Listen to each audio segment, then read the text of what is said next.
तेरे गोकुल में, जब तेरे गोकुल में आई विपदा भारी, एक इशारे से सारी विपदा तारी, सारी विपदा तारी। मुड़ गया गोवर्धन, मुड़ गया गोवर्धन, जिते तूने मोड़ लिया, जब तेरा नाम लिया, सब दुख दूर हुए। बृहस्पति ददातु ओम पयः पृथिव्यां पयो खदितु पयो दिव्यन्तरिक्षे पयोराः पयसतिः प्रदिशः सन्तु मयम् ओम विष्णोराराट्यमसि पृथ्वीष्टुते व्यास विशाल बुद्धे पुल्लारविन्दं यदवत्र नेततेन पूर्णम् प्रज्वालितो ज्ञानमय प्रदीपम् व्यासाय विष्णुरूपाय जरा मुद्रिका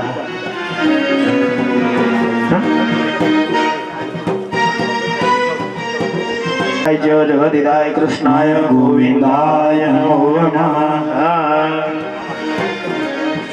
नैनों में शाम बसे, मन में बने बसे, मन में बने वारी, सुध बिसराई गई, मुरली की धुन प्यारी, सुध बिसराई गई, मुरली की धुन मधुबन में तेरा नाम लिया, तेरा नाम राधे माधवा तेरा दे पिछले गोविंद गोपाल राधे माधवा गोविंद राधे मल राधे माधवा गोपाल राधे माधवा गोपाल राधे माधव तेरा दे पिछले गोविंद गोपाल राधे गोविंद राधे माधवा जय राधे कृष्ण गोविंद गोपाल गोपाल राधे जा इधर से हाथ हटाओ आगे से। और सभी युवाओं का बहुत बहुत साधुवाद जिनके दिव्य अथक प्रयास से जो है ये दिव्य कार्य यहाँ पर हो रहा है। तो सभी युवाओं को बहुत बहुत शुभकामनाएं, बहुत बहुत साधुवाद। बोलिए वृंदावन बिहारी लाल की।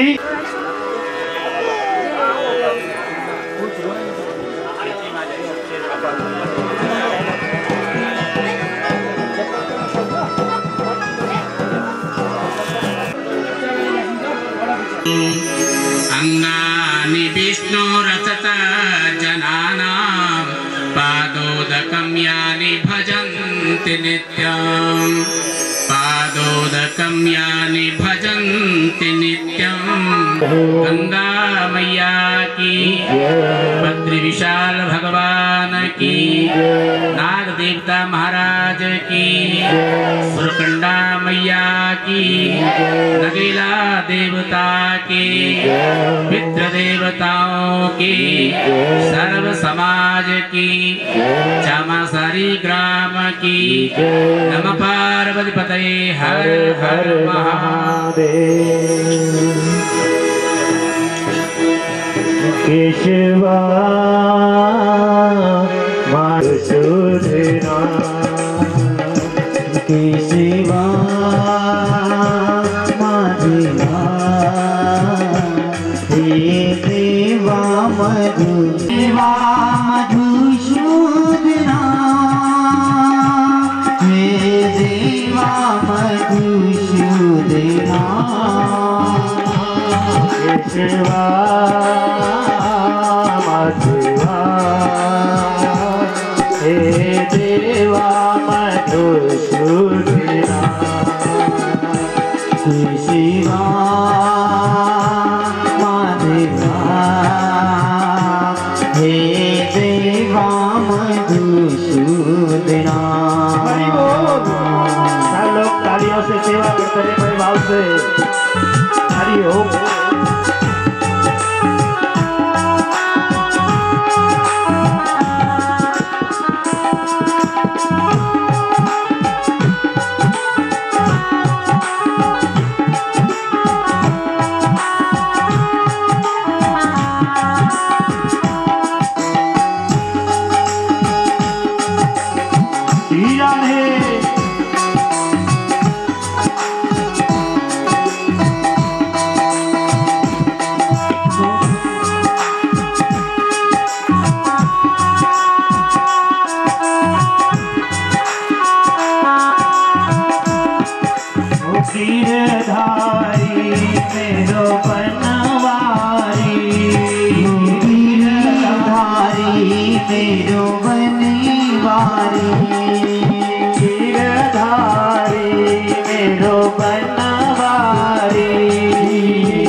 व्यासदेव भगवान की, श्रीमद् भागवत महापुराण की।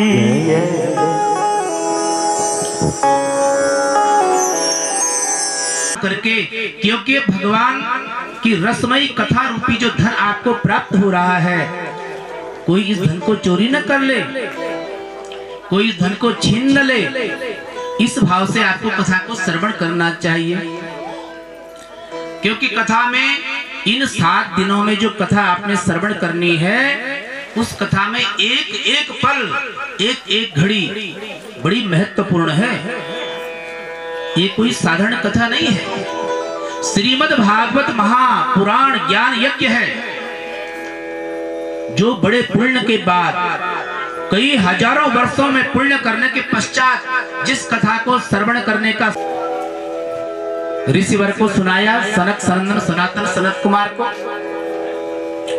और उन ऋषियों ने इस कथा को व्यास जी को सुनाया। व्यास जी ने इस कथा को अपने पुत्र शुकदेव महाराज जी को सुनाया, और तभी से लेकर के आज तक इस वंश परंपरा में भगवान की कथा निरंतर चल रही है। भगवान की रसमय कथा निरंतर जल के समान बह रही है और सबको तृप्त कर रही है, सबको संतुष्ट कर रही है। ये भगवान की कथा है। इस भगवान की जो दिव्य कथा है, इस कथा को व्यास जी ने जब सुनाया तो व्यास जी ने सब लोगों को आवाज लगाई, अरे मैं भगवान की कथा को सुनाने जा रहा हूं, श्रीमद् भागवत महापुराण को बताने जा रहा हूं। तो जो लोग सुनने वाले हैं, जो लोग भाव रखते हैं, भगवान से प्रेम करते हैं, वो इस कथा को सुनने के लिए आ जाओ, बैठ जाओ। तो वेद व्यास जी ने सबसे पहले उन लोगों को कथा सुनने के लिए बुलाया जो लोग रसिक हैं, जो कथा को पान करना जानते हैं, जो भावुक हैं, जो कथा के प्रभाव को समझते हैं। ऐसे लोगों को अपने यज्ञ में आमंत्रित किया।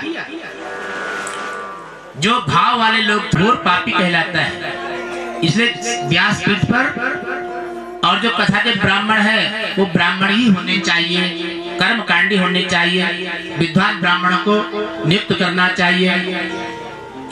अपनी श्रद्धा के अनुसार कोई 5 ब्राह्मण रखते हैं, कोई 7 ब्राह्मण कथा में रखते हैं, कोई 11 रखते हैं, कोई 21 रखते हैं। जितना जिसका भाव श्रद्धा हो उतने ब्राह्मणों को इस कथा में आमंत्रित करना चाहिए और उनका स्वागत करना चाहिए। सबसे पहले जो भगवान के 24 अवतार हैं, उसमें सनक सनंदन सनातन और शरद कुमार रूपी अवतार है, और दूसरा जो अवतार है वो बरहा भगवान का अवतार है, तीसरा जो अवतार है वो नारद मुनि का अवतार है, चौथा जो अवतार है नर नारायण भगवान का अवतार है, पांचवा कपिल भगवान का अवतार है, छठा दत्तात्रेय भगवान का अवतार है, सातवां यज्ञ भगवान का अवतार है, आठवां वृषभ भगवान का अवतार है, नवा पृथु भगवान का अवतार है, 10वां मत्स्य भगवान का अवतार है, 11वां कुरुम भगवान का अवतार है, 12वां धन्वंतरी का अवतार है, और 13वां मोहिनी भगवान का अवतार है, 14वां नरसिंह भगवान का अवतार है, 15वां वामन भगवान का अवतार है, 16वां परशुराम भगवान का अवतार है, व्यास भगवान का अवतार है, राम भगवान का अवतार है, बलदेव भगवान का अवतार है, श्री कृष्ण का अवतार है, और हरि भगवान का अवतार है, हंस का अवतार है, बुद्ध का अवतार है, और वर्तमान में जो कलयुग चल रहा है ये भगवान का ही अवतार है। ये 24 अवतार भगवान के बतलाए गए हैं, और समय समय पर भगवान के असंख्य अवतार भगवान धारण करते हैं। भगवान को प्राप्त करने के लिए नहीं तो केवल आपकी भक्ति करनी है, संसार जो कहे मुझे उससे कोई मतलब नहीं है। जो निष्काम भक्ति करता है उसे संसार के लोग सोचते हैं ये पागल हो गया, लेकिन वो कहाँ जानते हैं कि ये तो निष्काम भक्ति का ही परिणाम है। जिसमें जो भावना हो, अगर आप अपने घर में रहते हैं, अपने परिवार की सेवा करते हैं, तो निष्काम भाव से परिवार की सेवा करेंगे तो वहीं आपको भगवान के दर्शन हो जाएंगे। अगर स्त्री अपने पति की सेवा करती है तो वहीं उसको भगवान के दर्शन हो जाते हैं। अगर पुरुष अपने परिवार की बहुत अच्छी से देखभाल करता है, सेवा करता है, वही उसको भगवान की प्राप्ति हो जाती है। ये समझ लेना चाहिए। चाहे आप घर में रहो, चाहे आप बाहर रहो, चाहे कहीं भी रहो, भगवान को प्राप्त करने के लिए कोई कंदराओं में, जंगल में जाने की आवश्यकता नहीं है। भगवान तो आपके हृदय में विराजमान रहते हैं। और जब भगवान हृदय में विराजमान रहते हैं तो क्यों हम दर दर भटके? हम क्यों अपनी वाणी को अपवित्र करें? हमेशा अच्छा क्यों नहीं बोले? सबके साथ में अच्छा व्यवहार क्यों न करें? भगवान ने भगवान की कथा जो रसमय कथा है, ज्ञानमय कथा है, वैराग्यमय कथा है, इस कथा को तो जितना श्रवण करो उतना कम ही कम है। इस भगवान की कथा को जितना आप इस कथा को ग्रहण करेंगे, जितना इस कथा को समझेंगे, राजा परीक्षित को भगवान के दिव्य धाम में पवित्र स्थान प्राप्त हो गया। तो कहते हैं कि राजा परीक्षित के बराबर श्रोता आज तक कोई पैदा नहीं हुआ, जिसने भगवान के एक एक शब्द को, एक एक अक्षर को अपने जीवन में उतारा है। ऐसा श्रोता होना कलयुग में बड़ा कठिन है, जैसे राजा परीक्षित थे। और जो सुखदेव महाराज जी हैं, जो इस कथा को राजा परीक्षित को सुना रहे हैं, उनके बराबर कथा बोलने वाला संसार में कोई नहीं है। तो सुखदेव महाराज जैसा वक्ता और राजा परीक्षित जैसा मेरे मन में उल्लास हो जाए। भगवान शंकर समझ गए आज देवी पार्वती कोई दिव्य कथा को श्रवण करना चाहती है। भगवान शंकर ने पार्वती से कहा, हे देवी, देखो हम यहाँ पर आपको एक कथा सुनाते हैं जो बड़ी गोपनीय कथा है, जो कथा अपात्र को नहीं मिलनी चाहिए। कोई ऐसा ना हो, 12 साल तक मैंने कभी सुना नहीं है कि 12 साल तक कोई माँ के पेट में रहता हो। ये कैसा गर्व है जो बाहर ही नहीं आता है। मैं क्या करूं? व्यास जी ने कहा, देवी मैं तो कुछ नहीं कर सकता हूं, मैं तो भगवान से प्रार्थना कर सकता हूं। मैं बाहर आऊंगा तो संसार की अनेक प्रकार की बाधाएं मुझे घेर लेंगी, इसलिए माँ के गर्भ में मैं बड़ा सुरक्षित हूँ, कोई कष्ट नहीं है, अपने मन से रहता हूँ, मुझे कोई चिंता नहीं है। जो मुझे भूख लगती है, प्यास लगती है, तो मेरी माँ के द्वारा किया हुआ भोजन से ही मैं संतुष्ट हो जाता हूँ। मुझे संसार की माया में नहीं पड़ना है, मुझे माँ के गर्भ से बाहर आना ही नहीं है। और अगर मैं माँ के गर्भ से बाहर आ गया तो संसार की जो माया है, संसार की जो माया है वो मति का हरण कर देती है। वो माँ जाऊंगा तो तुम्हारा जो वात्सल्य प्रेम है, एक माँ का जो बेटे के प्रति जो प्रेम होता है वो उमड़ जाएगा। इसलिए हे माँ मुझे परेशान मत करो, मुझे जंगल में जाने दो। तुरंत सुखदेव महाराज जी जंगल की तरफ चले गए। अरे व्यास जी का बेटा थोड़ा रुको, थोड़ा रुको। उनका पिताजी अपना वचन याद करिए, आपने वचन दिया था कि मेरा जन्म होगा तो मैं कभी कोई आपसे कुछ बात नहीं करूंगा, इसलिए मुझे जंगल की तरफ जाने दीजिए।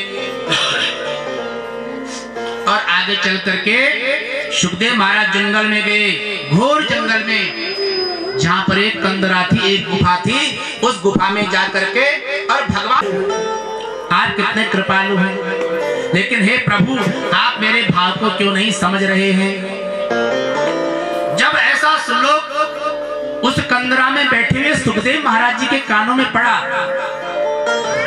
तुरंत गुफा से बाहर आ गए। सामने देखा व्यास जी महाराज खड़े हुए हैं। अरे पिताजी आप यहाँ क्यों आए? ये अभी अभी जो भगवान की आराधना के लिए आपने कहा था, क्या हो बकीयम स्तन काल कूटम, आप एक बार फिर बोल के दिखाओ। इसको श्रवण करने मात्र से मुझे मेरे प्रभु का स्मरण हो गया है। जो मेरी बुद्धि सुसुप्त थी वो जागृत हो गई है। आप मुझे पुनः भगवान के बारे में बताइए। पिता ने कहा बेटा आप चिंता मत करो, हरे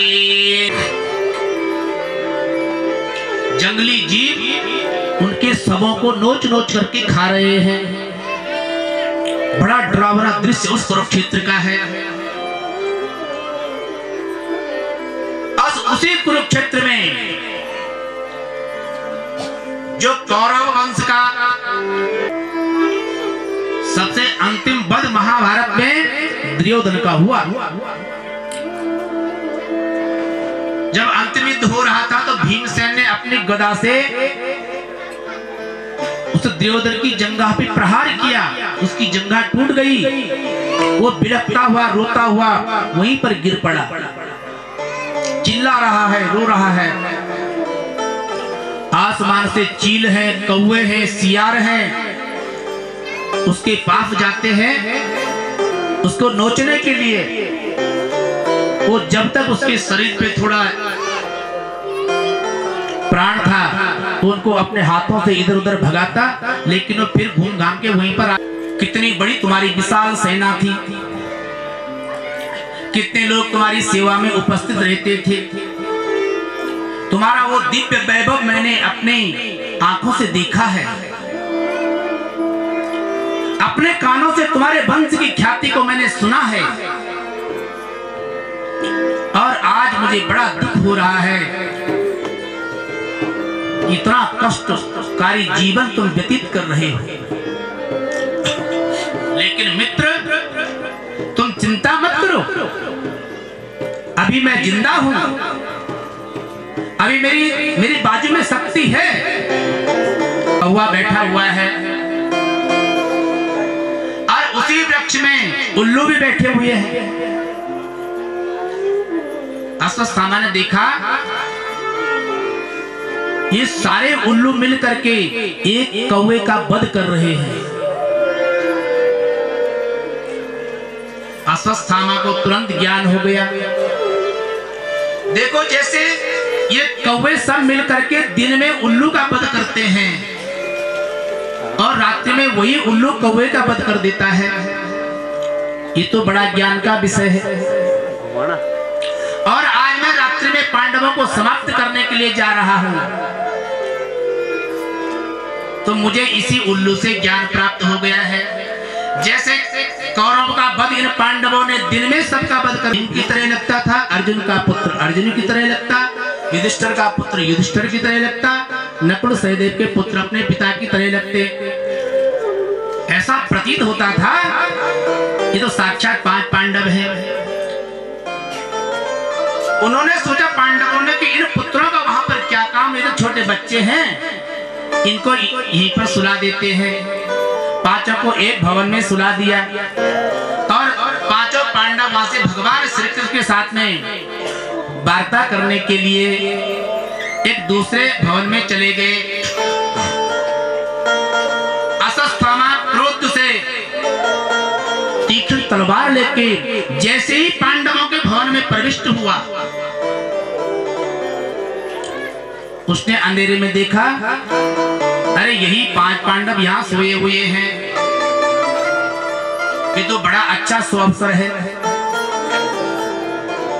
आज मैं आंगन में जहां पर दुर्योधन मृत अवस्था में पड़ा हुआ है उसके सामने फेंक दिए। अरे मित्र तुम कहते थे कि केवल पांडव सुरक्षित हैं, कौरव सारे मर गए हैं, लेकिन मित्र देखो मैंने बदला ले लिया है, तुम चिंता मत करो, अब तुम्हारी आत्मा को भी शांति प्राप्त हो जाएगी, अब तुम्हारे मन में कोई भार नहीं रहेगा। देखो मैंने 5 पांडवों को मार दिया है। जैसे ही दुर्योधन की दृष्टि उन पर पड़ी, अरे मित्र अश्वत्थामा तुमने कितना बड़ा अपराध कर दिया है, ये मेरे दुश्मन 5 पांडव नहीं हैं, ये तो उनके 5 पुत्र हैं, पांडवों के 5 पुत्र हैं। कौरव वंश में कोई बचा नहीं और पांडव वंश के जो अंतिम जो बेटा थे वो तुमने समाप्त कर दिए। अब तो हमारे पितृ जो है हमेशा नरक में ही भ्रमण करेंगे, उनको कोई जल देने वाला भी नहीं बचेगा। तुमने सबको ही मार दिया है। मैं तो सोचता था कि अगर कौरव पांडव हमारा एक ही वंश है, एक ही पितामह की संतान हैं, लेकिन आज जब सब समाप्त तुमने कर दिया है, तुमने बड़ा अपराध किया है। कहते हैं अरे इसने तो बड़ा अपराध किया है अर्जुन, इस अश्वत्थामा ने घोर अपराध किया है, सकल पांडव वंश को ही समाप्त कर दिया, इसको छोड़ना ठीक नहीं है। अर्जुन ने कहा हे प्रभु, पांडवों के मध्य में पहुंचा, अश्वत्थामा के हाथ बंधे हुए हैं, पैर बंधे हुए हैं रस्सियों से, उसने अपने नेत्र नीचे झुके हुए हैं, बड़ा मुख बड़ा मलिन हो रखा है कि मैंने घोर अपराध कर दिया है, मारना ही उचित है। अगर दुष्ट को बहुत समय तक छोड़ दिया जाए तो कितना अत्याचार, अनाचार, दुराचार, व्यभिचार करता रहेगा। जैसे कोई सांप दिखता है तो जो सांप को देखता है वो सोचता है मैं तो इसको मार दूंगा, वो सांप को इसलिए मारता है कहीं ऐसा न हो कि ये सांप आगे चल करके बहुत सारे सांप यही तो बनेंगे, इसलिए वो सांप को मार देते हैं, किसका वंश हम समाप्त कर दें। इसलिए इनसे जो भूल हो गई है उसको छोड़ दीजिए। लेकिन अब हमको वधु उत्तरा हाथ जोड़ करके खड़ी हो गई, हे प्रभु आप कहाँ जा रहे हो, आप हमें छोड़ करके मत जाओ। ऐसी वार्ता भगवान से कर रहे थे, इतने में जो उनकी पुत्र वधु है, अभिमन्यु की पत्नी है जिसका नाम उत्तरा है, उसके पेट में अभिमन्यु का अंश जीवित है, उसके पेट में एक बच्चा है, जो अभी तक पांडवों को भी पता नहीं था कि हमारी पुत्र वधु का कोई बच्चा होने वाला है। वो भागती भागती आई, विलाप करने लग गई, रोने लग गई, मेरी रक्षा करो, मेरी रक्षा। कहते हैं बुआ जी आप ऐसा मत बोलो, मैं तो वसुदेव का पुत्र हूँ, कृष्ण मेरा नाम है, तुम मेरी बुआ हो। अनेक प्रकार से भगवान अपनी बुआ को समझाते हैं, लेकिन कुंती अब मानने को तैयार नहीं है। वो तो कहती है कि तुम ही साक्षात परमात्मा हो, तुम तो लीला करने के लिए संसार में आए हो, और हमारी इतनी रक्षा तुमने करी, उसका मैं गुणानुवाद नहीं कर सकता हूं, उसका मैं बखान कैसे करूं।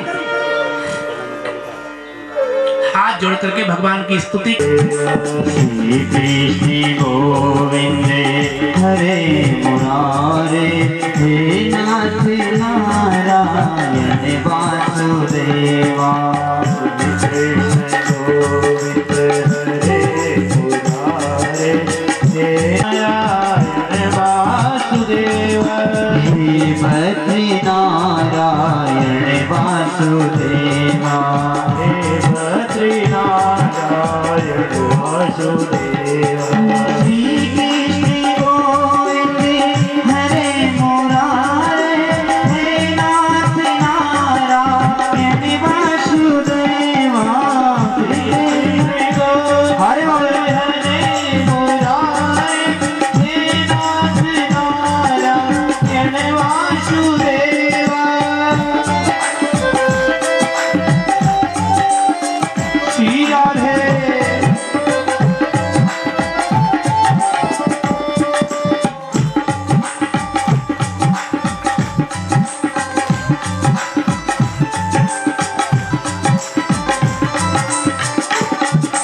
गोपाल मेरी यह प्रार्थना है, गोपाल मेरी यह प्रार्थना है, गोपाल मेरी यह प्रार्थना है, गोपाल मेरी यह प्रार्थना है। भूलो नहीं नाम कभी। श्री कृष्ण हरे हरे मुरारे, हे नाथ नारायण वासुदेवा।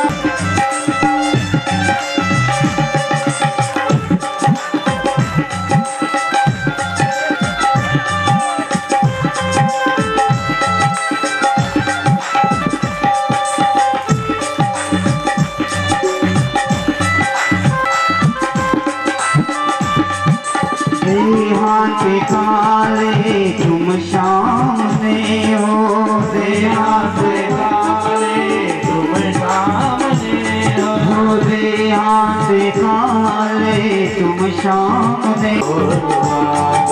ये गीत गाता मैं निज प्राण जाऊं, ये गीत गाता मैं तन आज जाऊं। हे नाथ नारायण वासुदेवा, श्री कृष्ण गोविंद हरे मुरारे, हे नाथ नारायण राम राम हरे हरे, राम हरे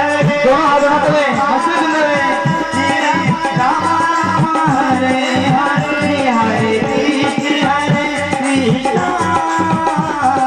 कृष्ण कृष्ण हरे हरे, हरे कृष्ण हरे कृष्ण, हरे राम राम राम जय राम राम राम, सीता राम राम राम जय राम राम राम, सीता राम राम राम जय राम राम, सीता के प्यारे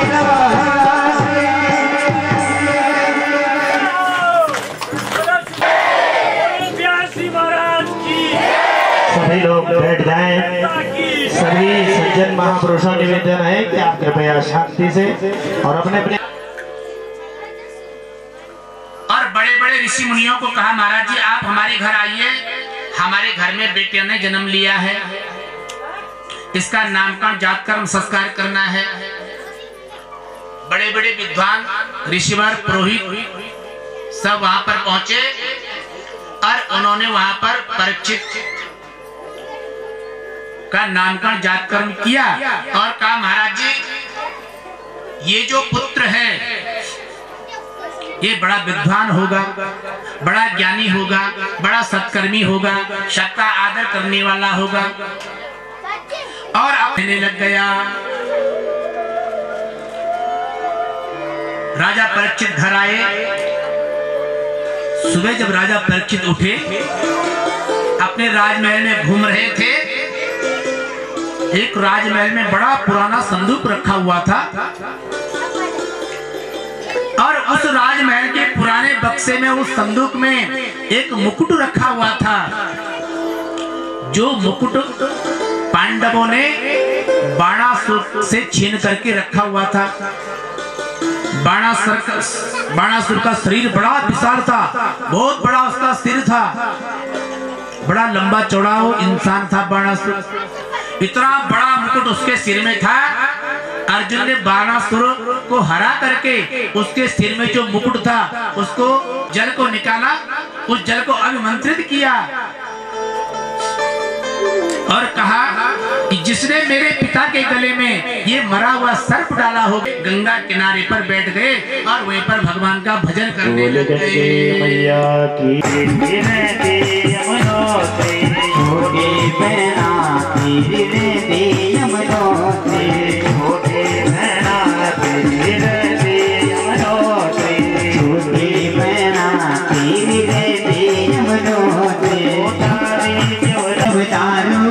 हवाला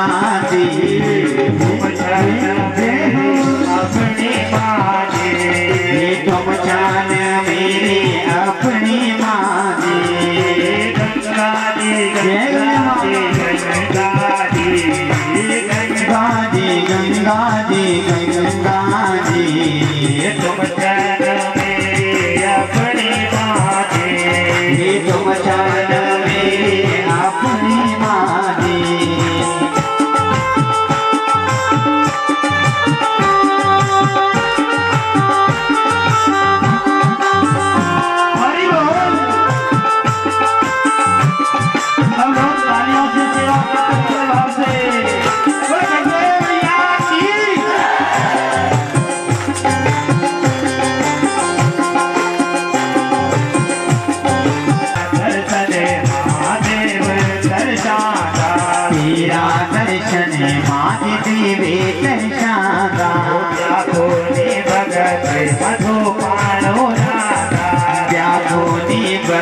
पाणो न गागा व्यापोनी भगते मधु पाणो नागा व्यापोनी भगते तू पाणो न गागा वो पानी भरी के गोविंद गाते वो पानी भरी गोविंद गाते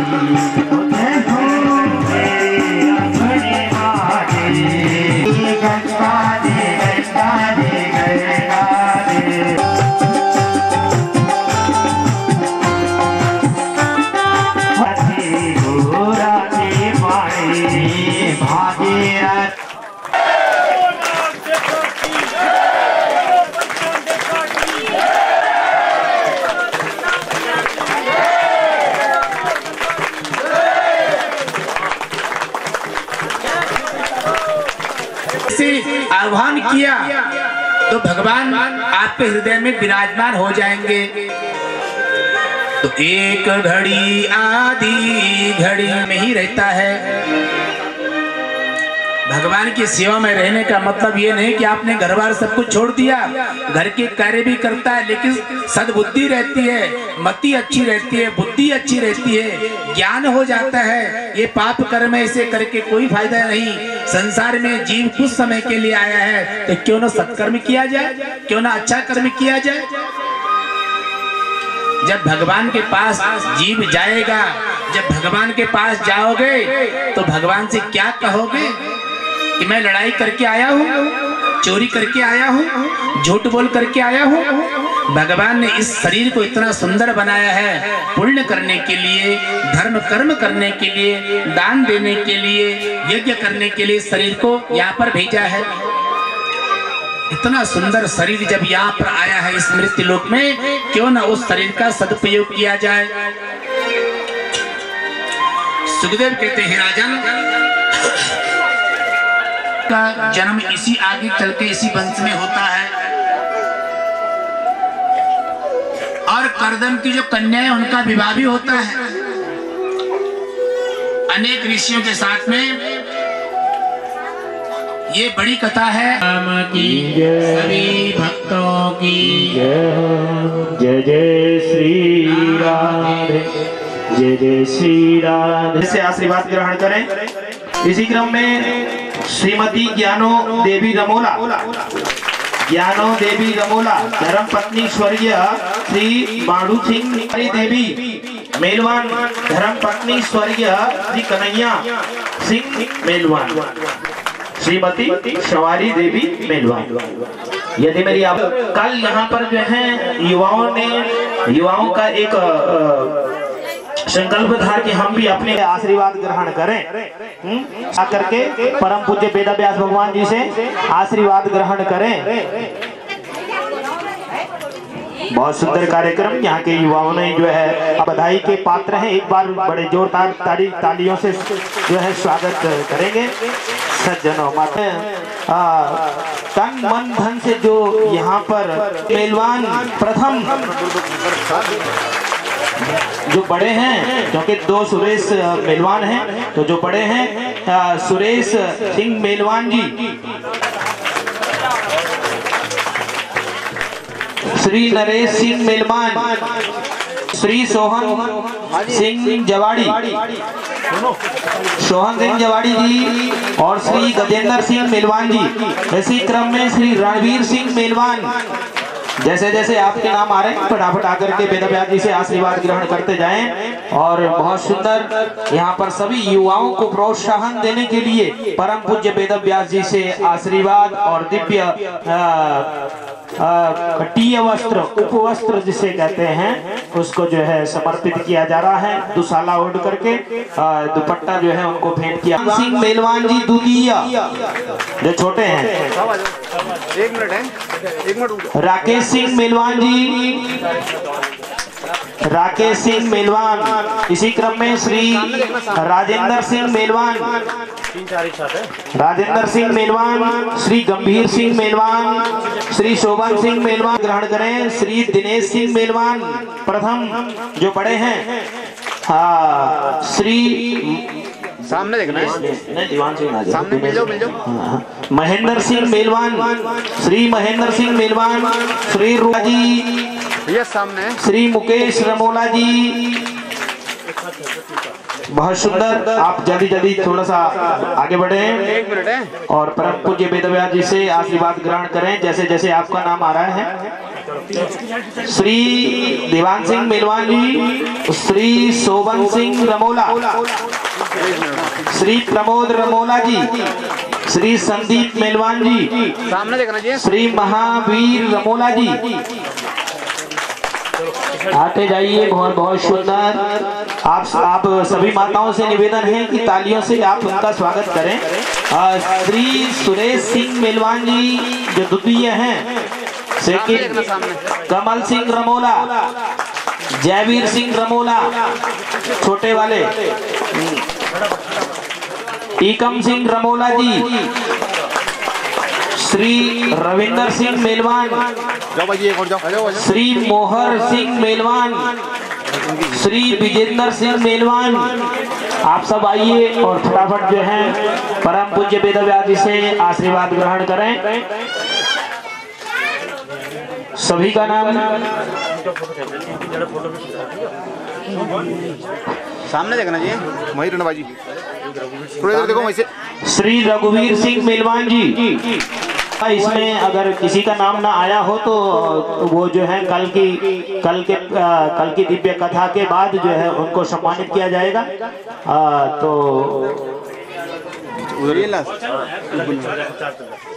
यदि किसी युवा साथी का नाम रह गया हो तो कल की कथा के बाद उनको सम्मानित किया जाएगा। थोड़ा मिल जाओ भाई। और एक बार पुनः सभी माताओं से, भाई बंधुओं से सबसे निवेदन है कि एक बार इन सभी युवाओं का जोरदार ताली। और एक विशेष सूचना में आ रहे हैं, जल्दी जल्दी आइए। 1 मिनट भैया है, आ जाओ आप भी आ जाओ भैया, वहीं रहना भी। सतीश सिंह मेलवान जी, मेरी आवाज ही एक नहीं है। रविंदर मेलवान जी, संजय मेलवान जी, सामने देखो। नमस्ते।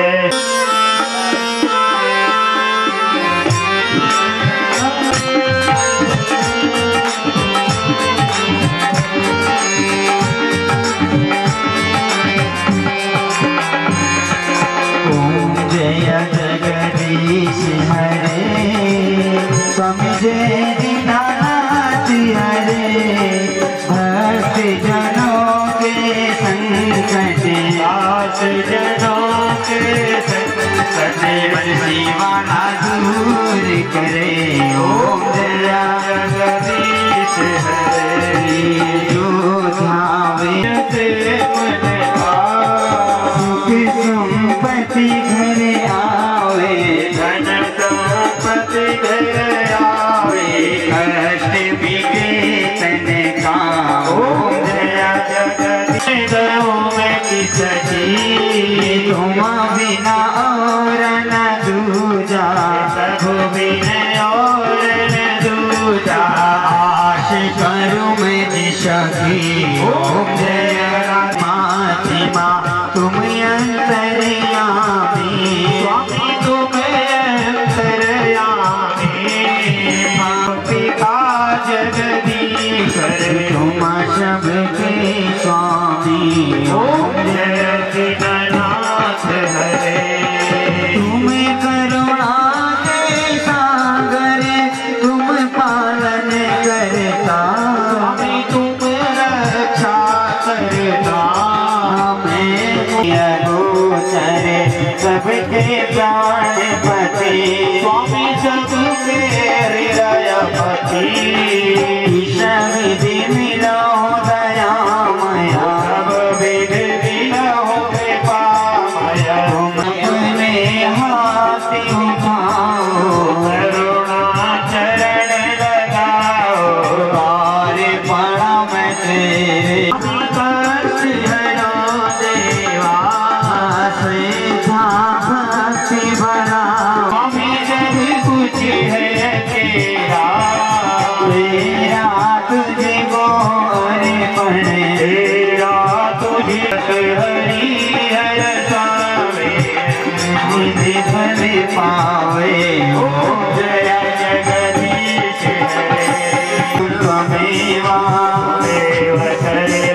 कामे स्वरूपे श्रवणो ददातु कुबेराय वै श्रवणाय महाराजाय नमः ओम विश्वासचक्रुता विशदो मुखो विशदो बाहुर्द विशदो श्वासंबाहुभ्यां विद्महे वासुदेवाय धीमहि तन्नो विष्णु प्रचोदयात् महालक्ष्मी विद्महे सर्वशक्त्यै धीमहि तन्नो लक्ष्मी प्रचोदयात् ओम तत्पुरुषाय विद्महे महादेवाय धीमहि तन्नो रुद्र प्रचोदयात् गायत्र्यै विद्महे कन्याकुमारी धीमहि तन्नो दुर्गे प्रचोदयात् ईश्वरः यज्ञोऽयं मया देवो परिपूर्णं करेस्तु मे नानाशुगन्ध पुष्पाणि यथा कालोद्भवानि च पुष्पाञ्जलिर्मया दत्तं भगवान की सीतारामचंद्र भगवान की गौरी शंकर भगवान की श्रीमद् भागवत महापुराण की हनुमान जी महाराज की नागराज नरसिंह सिंह भगवान की सभी देवी देवताओं की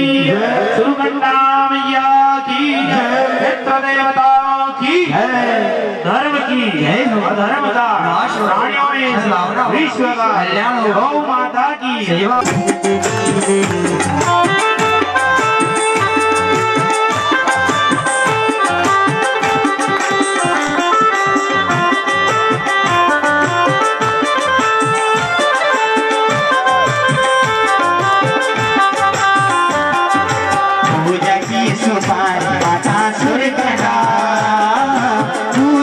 सुपारी माता सुरकंडा पूजा की सुपारी माता सुरकंडा पूजा की सुपारी माता सुरकंडा पैरों पर चढ़ारी माता सुरकंडा तेरा संग मचल धुमा